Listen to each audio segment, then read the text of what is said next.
بسم الله الرحمن الرحيم. أهلا وسهلا بكم في قناتي على اليوتيوب، قناة أعشاب طبية وعلاجية. اليوم في هذا الفيديو الجديد سوف أقدم لكم 4 وصفات للتخلص من السعال عند الأطفال، وكيفية القدرة على طرد البلغم عند الأطفال. ولكن في البداية أود أن أتحدث قليلا عن السعال. السعال عند الأطفال يكون السعال غالبا مرافقا بالمخاط أو بالبلغم، وهذا يدل على وجود عدوى داخل الرئتين. وسوف أقدم لكم أيضا في هذا الفيديو أسباب السعال عند الأطفال. قد تكون هذه الأسباب نزلات البرد أو الحساسية أو المواد المهيجة، وقد يتأثر الطفل أيضا بالتدخين من الوالدين أو من خلال وبر الحيوانات الأليفة أو الأبخرة الكيميائية. والآن سوف أقدم لكم في هذا الفيديو الوصفات السهلة والبسيطة للتخلص من السعال والبلغم عند الأطفال. وهذه الوصفات موجودة في كل منزل في الغالب.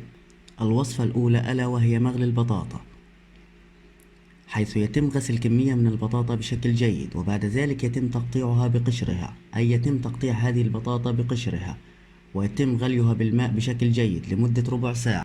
وبعد ذلك يتم تصفية مغلي البطاطا ويتم تحليته بالعسل الأسود ألا وهو عسل القصب. الجرعة التي يتم تناولها للطفل من مغلي البطاطا يتم تناول كوب دافئ بعد كل وجبة طعام. أما بالنسبة للوصفة الثانية وهي عصير الجزر، عصير الجزر يعمل على تنقية الصدر ويعمل أيضا على إزالة المخاط. طريقة آلية تحضير عصير الجزر، حيث يتم غسل الجزر بشكل جيد ويتم فرمه بداخل الخلاط، وبعد ذلك يتم تخفيفه بالماء. الجرعة التي يتم تناولها للطفل من عصير الجزر يتم تناول كوب من العصير 3 مرات بشكل يومي، وممكن تحليته أيضا بالعسل الأسود. الوصفة الثالثة في هذا الفيديو ألا وهي مغلي أوراق الجوافة، حيث لها القدرة على علاج نزلات البرد والسعال، لها القدرة على علاج النزلات الشعبية. آلية تحضير مغلي أوراق الجوافة: يتم غسل الأوراق بشكل جيد ومن ثم تغلى بالماء، وبعد ذلك يتم تصفيتها، وبعد ذلك يتم تناول كوب واحد بشكل يومي على الريق في الصباح. الوصفة الرابعة والأخيرة في هذا الفيديو منقوع أوراق الريحان، حيث لها القدرة على طرد البلغم وتعمل أيضا على توسيع الشعب الهوائية.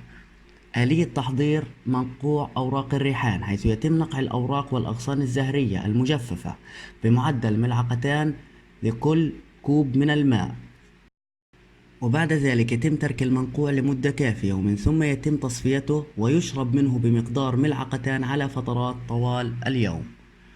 وفي نهاية الفيديو نتمنى السلامة لنا ولكم ولجميع أطفالنا، وأود أن أخبركم أن لا تنسوا الاشتراك معنا في القناة وأن تقوموا بتفعيل زر الجرس، ولمن لديه أي وصفة أو أي استفسار يقوم بكتابته بالتعليق أسفل هذا الفيديو. وشكرا لكم ودمتم بخير.